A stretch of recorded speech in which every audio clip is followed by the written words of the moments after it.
Hallo ihr Lieben und damit herzlich willkommen zu einem weiteren Mühlenabenteuer. Wie ihr seht, die Sonne scheint und das Wasser rauscht ordentlich unser Mühlrad runter. Damit sind wir heute mal wieder völlig autark. Tage wie diese mag ich ganz besonders. Außerdem ist T-Shirt-Wetter. Die letzten Tage, die waren ja unheimlich kalt und verregnet. Von daher, ja, das ist ein schöner Vorgeschmack auf den Frühling. Aber im Frühling scheint nicht nur die Sonne. Im Frühling, da wächst auch das Gras, deswegen müssen wir uns jetzt als allererstes mal um unseren Rasenmäherschlepper kümmern. Da habe ich einen neuen Band, neuen Antriebsriemen fürs Mähwerk gekauft und neue Schneiden, neue Messer, die unten drunter kommen. Außerdem brauchen wir wieder ein bisschen Frühjahrsinstandsetzung. Er ist keine Schönheit. Da möchte ich einfach mal Yoda von Star Wars zitieren. Bis 900 Jahre erst alt, aussehen, du wirst nicht gut. Und darum kann man ja trotzdem einen guten Job machen. Das macht unser Rasenmäherschlepper. Sieht ein bisschen mitgenommen aus. Ich hatte auch schon ein paar Mal überlegt, ihn zu tauschen, einen neuen zu kaufen. Aber solange das Gerät so gut funktioniert und hin und wieder mal ein bisschen Pflege braucht, sehe ich das nicht ein. Von daher, auch wenn er nicht der schönste und repräsentativste Rasenmäherschlepper dieser Welt ist, kriegt der jetzt erstmal ein bisschen Aufmerksamkeit von mir.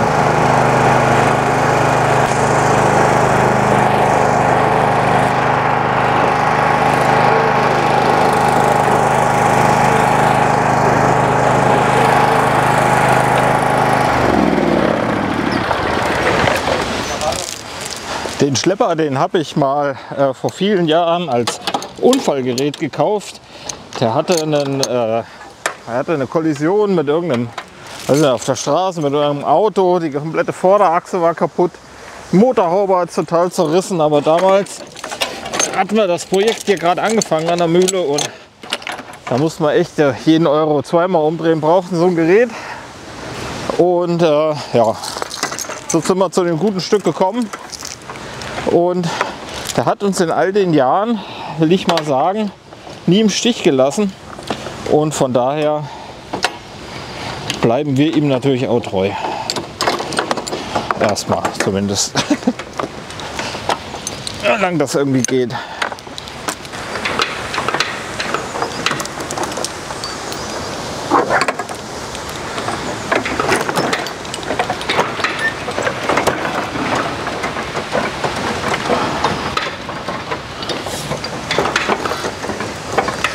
Ich habe einen neuen Riemen besorgt und ich habe zwei neue Messer besorgt.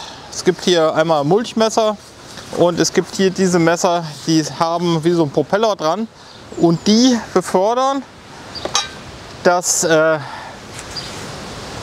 Schnittgut hier hinten durch die Hecköffnung in den Auffangkorb rein. Ich habe jetzt in den letzten, ich schätze mal 15 Jahren, die ich das Teil habe, einmal die Messer gewechselt. Ansonsten habe ich die immer scharf gemacht. Aber ja, alles hat ein Ende, nur die Wurst hat zwei. Von daher würde ich jetzt mal zum einen den Riemen wechseln wollen. Der Riemen ist tatsächlich noch nicht so alt, aber ja, ich habe keinen Originalriemen gekauft, sondern so ein Zubehörteil. Ich habe so ein bisschen das Gefühl, dass der sich gelenkt hat oder einfach nicht so ganz richtig dolle gut passt. Der war natürlich im Internet als passend beschrieben, beziehungsweise es wurde gesagt, dass der dafür geeignet ist, aber meine Erfahrung ist so ein bisschen die, dass das nicht unbedingt der Fall ist.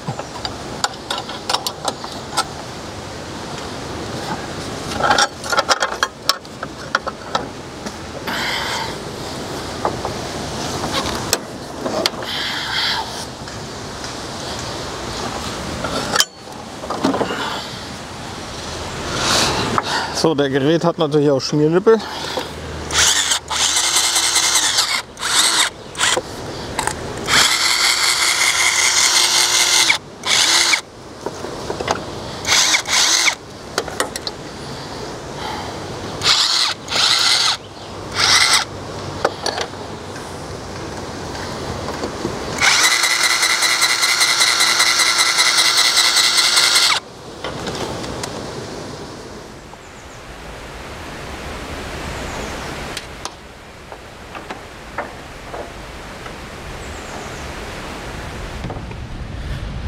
Wie ihr hier sehen könnt, haben die Messer ein kleines Problem.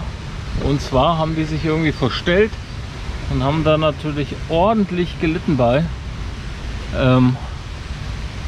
Ja, die sind Schrott. Richtig Schrott. Und deswegen müssen die hier dringend raus. Ich weiß nicht genau, warum sich das verstellt hat, aber hat sich verstellt. Deswegen muss ich jetzt hier oben den ganzen Krempel auseinanderschrauben, denn sonst bekomme ich das nicht wieder hin.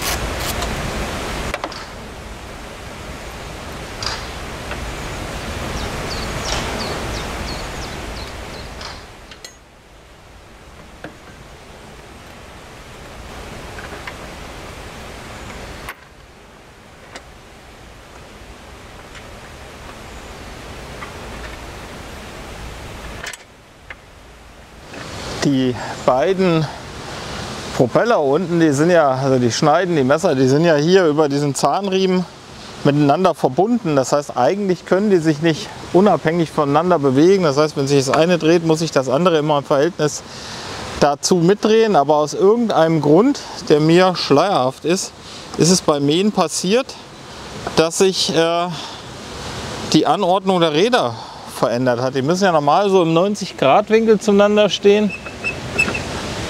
Das, denke ich mal, wird das Optimale sein. Dann gehen sie sich am meisten mal aus dem Weg. Aber hier war es jetzt so, dass sie sich getroffen haben. Das kann eigentlich nur dadurch kommen, dass hier irgendwas übergerutscht ist. Aus irgendeinem Grund. Das hat da unten natürlich dann gleich zu Bruch geführt. Hat dann ordentlich gescheppert. Und dann war es kaputt. Deswegen habe ich mir ja hier neue Messer gekauft. Aber dafür musste ich jetzt erstmal den Zahnriemen wieder trennen, damit ich den ganzen Kram hier auseinander bekomme, um die Anordnung der Messer wieder korrekt einzustellen. Was mir jetzt noch so ein bisschen, naja, sagen wir mal, nicht so ganz gut schmeckt, ist, dass ich den Grund nicht kenne dafür, dass das passiert ist. Denn eigentlich hätte das gar nicht passieren dürfen. Da es dennoch passiert ist, habe ich so ein bisschen das schlechte Gefühl, dass es wieder passieren kann. Darauf habe ich natürlich überhaupt keinen Bock. Aber mir bleibt jetzt auch einfach eigentlich gar nichts anderes übrig, als es einfach zu probieren und zu hoffen, dass es eben nicht passieren wird, ne?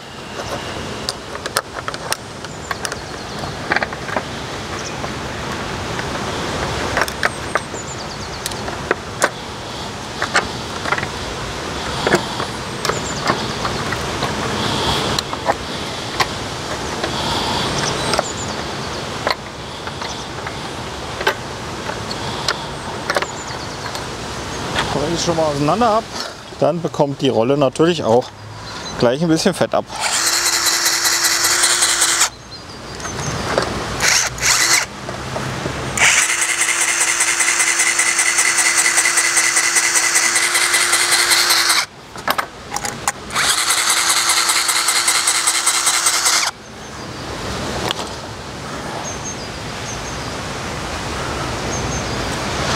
Ja, dann bleibt mir noch das Zusammenbauen und die Hoffnung, dass sich hier irgendwas verbessert hat.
Ich ziehe das richtig fest an,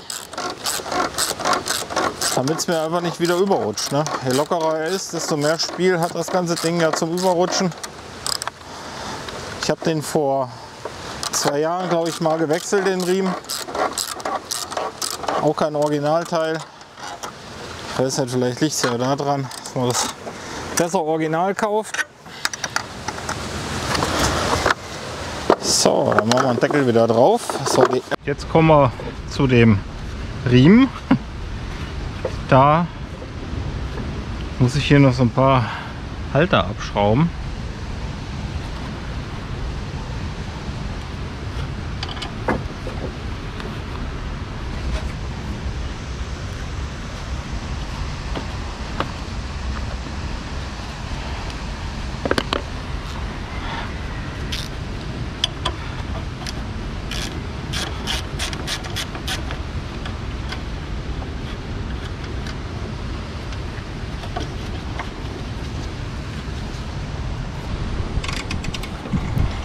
Ja, das ganze Auseinandergeschraube hier, das ist natürlich immer ein bisschen mühevoll, will ich mal sagen. Und der Hersteller, der hat sich hier auch große Mühe gegeben, keine gängigen Schlüssel zu nehmen. Das heißt, die Schlüsselgrößen, die sind hier alle so ein bisschen, was soll ich sagen, irgendwie so 14 und 16 und irgendwie all das Zeug, nach dem man normalerweise nicht so greift. Ich habe den Riemen jetzt schon ein paar Mal gewechselt, deswegen geht mir das einigermaßen von der Hand. Wenn man das noch nie gemacht hat, dann kann ich mir vorstellen, ja, dass man da erstmal steht und ein bisschen sparsam guckt. Ich habe auch eine Reparaturanleitung dafür, das heißt, ich habe da so ein komplettes Buch, wo das alles drin beschrieben steht. Und da muss ich auch ein paar Mal nachgucken, wie der Riemen jetzt da so exakt drüber kommt, da ich das sonst wahrscheinlich auch durch viel Probieren erst rausbekommen hätte. Aus der Reparaturanleitung geht leider nicht so richtig hervor, wie man oder beziehungsweise welche Rollen man wie wo löst, sondern das ist einfach nur ein Bild, wo dann eben der Riemen gezeigt wird, wie der oben auf dem Mähdeck aufliegt oder beziehungsweise wie die Führung ist von dem Riemen. Und ja, den Rest, da muss man ein bisschen puzzeln. Ist aber alles keine Raketenwissenschaft. Das heißt, wenn man das so ein paar Mal gemacht hat und sich ein bisschen reingefuchst hat, dann weiß man auch irgendwann, welche Handgriffe notwendig sind. Aber wie ihr seht, muss ich es noch ein paar Mal machen, damit es richtig in Fleisch und Blut übergeht. Was ganz witzig ist, also der erste Riemen, den ich da drauf hatte, der hat etliche Jahre gehalten. Also er hat wirklich lange gehalten. Und dann war der irgendwann verschlissen. Also der ist ja so ein bisschen mit so Gewebe ummantelt und das Gewebe flog dann weg. Dann wurde er ganz porös und irgendwann ja, kam ich nicht mehr drum hin, den mal wechseln zu müssen. Als ich den das erste Mal gewechselt habe, da ging der Spaß irgendwie los. Ne? Als ich das erste Mal den Riemen gewechselt habe, seitdem habe ich die Serie. Kann ich den quasi fast jedes Jahr neu machen, beziehungsweise alle 2 Jahre neu machen. Ich weiß nicht so richtig, woran das liegt. Gut, das Ding, das wird bei uns auch gut gefordert. Das heißt, wir haben eine Menge Flächen, die wir damit mähen, aber trotz alledem, ja, wäre es natürlich schön, wenn der Riemen auch mal etwas länger halten würde. Zur Schande muss ich gestehen, ich habe jetzt hier wieder keinen Originalriemen gekauft, sondern habe hier wieder einen Zubehörriemen gekauft. Allerdings habe ich diesmal ein bisschen mehr Geld ausgegeben. Und von daher hoffe ich, dass der jetzt auch mal ein bisschen länger halten wird. Ja, am Ende ist hier trotz alledem noch ein bisschen Formelei. Ich habe den alten Riemen extra drauf gelassen, damit ich so ungefähr sehe, wo der herging und habe den dann so versucht, so Stück für Stück umzubauen. Dabei war der mir natürlich auch öfter mal im Weg. Und was ich jetzt hier nicht gefilmt habe, was ich rausgeschnitten habe, ist, dass ich da drüben mit dem Halter, der hinter dem Antriebsrad ist, noch etliche Probleme hatte. Den hat es mal ganz dolle verbogen und dann habe ich den repariert und geschweißt, aber anscheinend hat er nicht so ganz richtig gesessen, was auch der Grund für den Verschleiß von dem Riemen war. Das habe ich ja jetzt alles nochmal komplett umgearbeitet und hoffe, dass dieser Riemen jetzt wieder so lange hält wie der erste Riemen, mit dem ich den Schlepper gekauft habe. Ja, wenn der Riemen wieder dran ist, dann gucke ich nochmal, dass er nirgendwo schleift und dass die Spannung einigermaßen passt. Richtig doll viel kann man an der Spannung jetzt so nicht variieren. Das muss man machen, wenn man das Mähwerk einkoppelt. Dann ist an diesem Einkoppelmechanismus nochmal so ein Federmechanismus dran, mit dem man dann die Vorspannung von dem Riemen im eingekoppelten Zustand einstellen kann. Worauf ich jetzt nochmal achten muss, ist, dass jetzt der Auswurfschacht vom Mähwerk auch hinten in diesen Schacht einfädelt, der das Zeug dann zum Heckauswurf transportiert. Denn wenn man hier jetzt ein bisschen schnell unterwegs ist und dann richtig darauf achtet, dann kann es passieren, dass man die ganze Arbeit zweimal machen muss. Ja, dann bleibt eigentlich nur noch der Messerwechsel.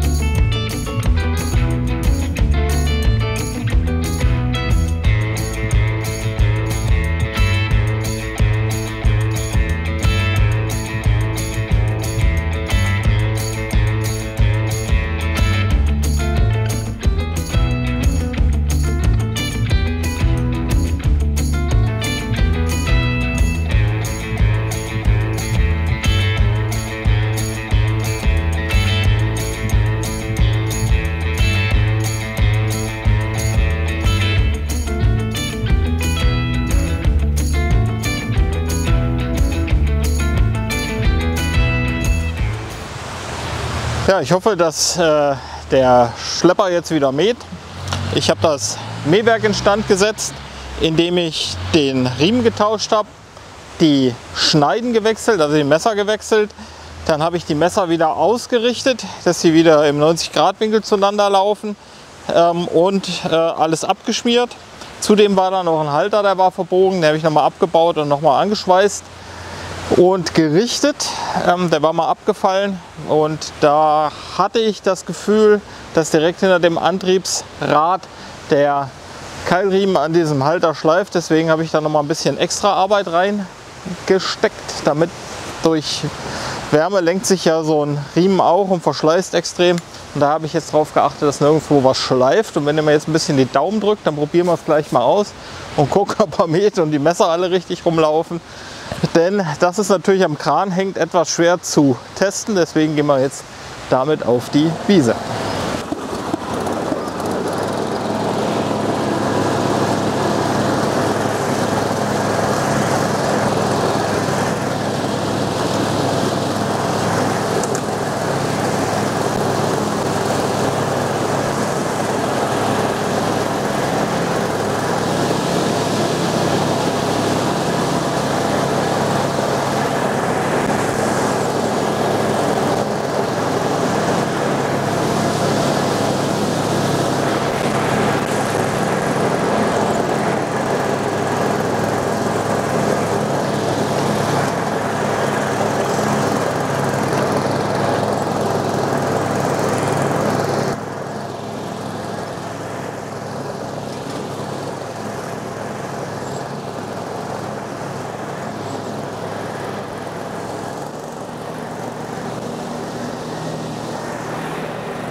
So ihr Lieben, wie ihr seht, der Rasenmäher-Traktor tut seinen Dienst. Ich bin happy, dass das funktioniert hat. Und zum Pflichtteil, den Rasen hinten auf der Wiese zu mähen, nehme ich euch nicht mit. Aber wir sehen uns dann gleich beim nächsten Projekt. Bis dahin, macht's gut. Ciao. Tschüss.